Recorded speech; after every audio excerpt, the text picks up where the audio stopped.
नमस्कार, मैं ज्योति श्रीवास्तव। आप देख रहे हैं सी न्यूज भारत। रुक करेंगे बुलेटिन की ओर।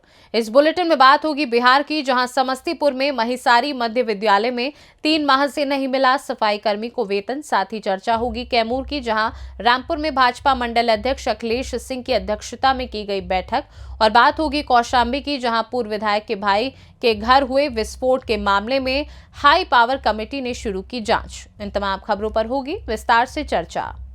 समस्तीपुर उजियारपुर प्रखंड अंतर्गत महिसारी उच्च माध्यमिक विद्यालय में कार्यरत एनजीओ द्वारा काम कर रही सफाई कर्मी महिलाओं ने जानकारी देते हुए बताया कि 1500 रुपए वेतन देने की बात कहकर एनजीओ द्वारा काम करने को कहा गया। आज 3 माह से वेतन नहीं दिया गया है।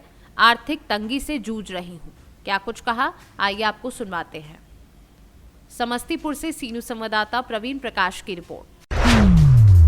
खबर कैमूर से है, जहां रामपुर प्रखंड के शक्ति केंद्र कुड़ारी में भाजपा मंडल अध्यक्ष अखिलेश कुमार सिंह की अध्यक्षता में बैठक की गई।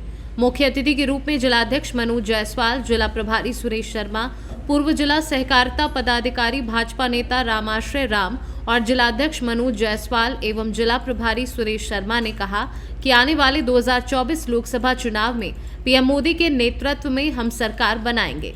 संगठन की मजबूती के लिए पन्ना प्रमुख एवं बूथ कमेटी को सशक्त एवं मजबूत बनाने पर जोर दिया गया।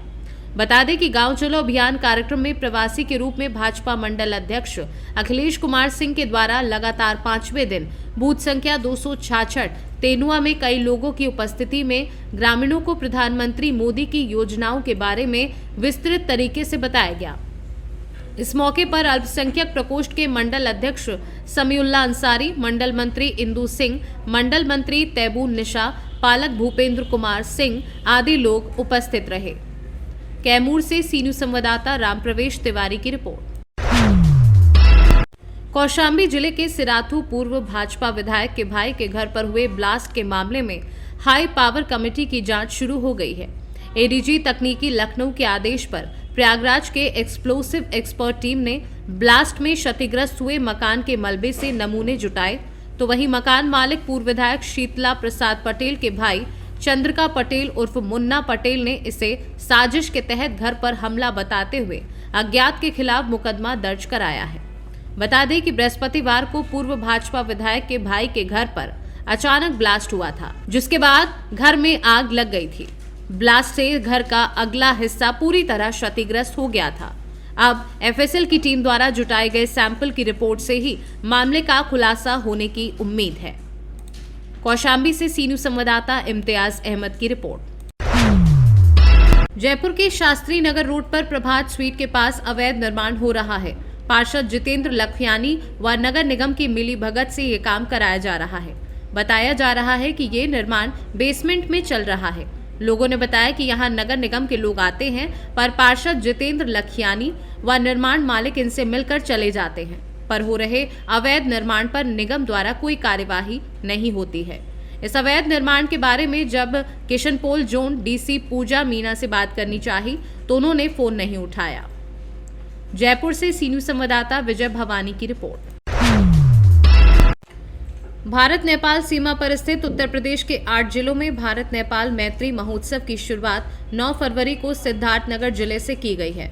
इस मौके पर स्थानीय भाजपा सांसद जगदम्बिका पाल, भाजपा जिलाध्यक्ष कन्हैया पासवान और नेपाल राष्ट्र के पूर्व सांसद अभिषेक प्रताप शाह ने शिरकत की और भारत नेपाल के विभिन्न विधाओं में निपुण कलाकारों को प्रमाण पत्र देकर उन्हें सम्मानित किया।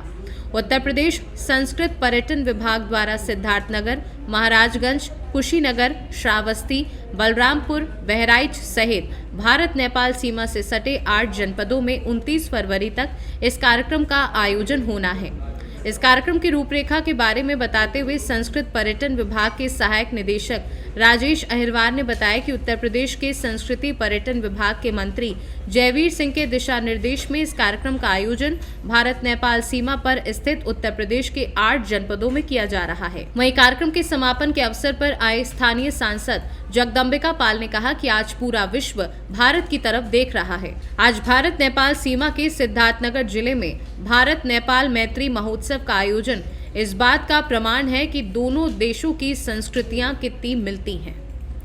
भारत नेपाल मैत्री महोत्सव का शुभारंभ 9 फरवरी को सिद्धार्थ विश्वविद्यालय सिद्धार्थनगर से हुआ है और भारत नेपाल मैत्री महोत्सव हमारे प्रदेश के जो 9 सीमावर्ती जनपद हैं और सभी जनपदों में मनाया जाएगा। इसका जो मूल उद्देश्य है वो हमारी जो समृद्ध सांस्कृतिक आध्यात्मिक परंपरा है, उस परंपरा से आज की युवा पीढ़ी और विद्यार्थियों को जोड़ना है। जैसा कि हम देखते हैं कि हमारे और नेपाल के बीच हम पुरातन काल से ही देखें तो बहुत सांस्कृतिक रूप से समृद्ध संबंध रहे हैं। जैसे हम जनकपुर और अयोध्या को हम देखते हैं तो हम अभिवादन में भी एक शब्द बहुत यूज़ करते हैं, आप सबने सुना होगा, बहुत लोकप्रिय है, सीताराम। तो यानी वहाँ की माता सीता और यहाँ के राम जी। तो हमारी परंपरा तो इस रूप में अमर है। उस परंपरा से आज की युवा पीढ़ी और विद्यार्थियों को जोड़ना है। हमारे माननीय मंत्री जी, संस्कृति और पर्यटन मंत्री जी, उनकी प्रेरणा से ये कार्यक्रम एक भव्य स्तर पर करने की उनका उद्देश्य था। उनके मार्गदर्शन में इसको इस प्रकार से डिज़ाइन किया गया है कि अधिक से अधिक युवाओं को और विद्यार्थियों को इससे जोड़ा जाए। उनके स्पष्ट निर्देश थे कि प्रोग्राम ऐसे दूरस्थ क्षेत्रों में किए जाएँ जहाँ के विद्यार्थियों, शोधार्थियों और युवाओं को इनसे सीधा जोड़ा जा सके, क्योंकि दूरस्थ इलाकों में इस प्रकार के जो सांस्कृतिक आयोजन सामान्यतः नहीं होते हैं। जब उन तक इस प्रकार के कार्यक्रमों के माध्यम से अब वो अपनी संस्कृति को जानेंगे, उससे जुड़ेंगे, तो जैसे जैसे हमारी संस्कृति समृद्ध होगी उसके अनुरूप हमारे युवा और हमारा देश प्रदेश भी समृद्धता की और बहुत तेज़ी से अग्रसर हो। क्यों इसका आयोजन?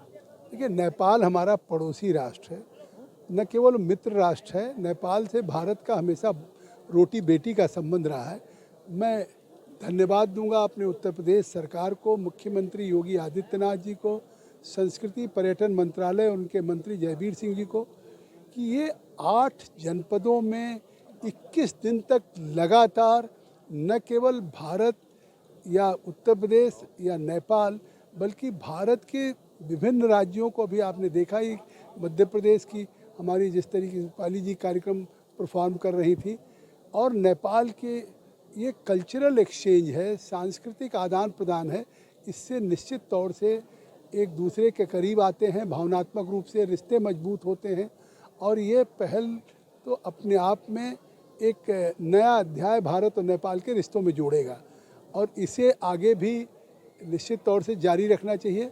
और इसमें मुझे लगता है कि अगले सालों से हमारा प्रयास होगा कि हमारे नेपाल के मित्र राष्ट्र के मंत्रीगण आएँ, सांसदगण आएँ, और उत्तर प्रदेश के भी मुख्यमंत्री जी, मंत्रीगण सभी इन कार्यक्रमों, क्योंकि जिस तरह से संस्कृति विभाग ने पहल किया, मैं उनके कमिश्नर मुकेश मिश्राम जी को भी धन्यवाद देना चाहूँ। सिद्धार्थनगर से सीनू संवाददाता धर्मेंद्र कुमार की रिपोर्ट।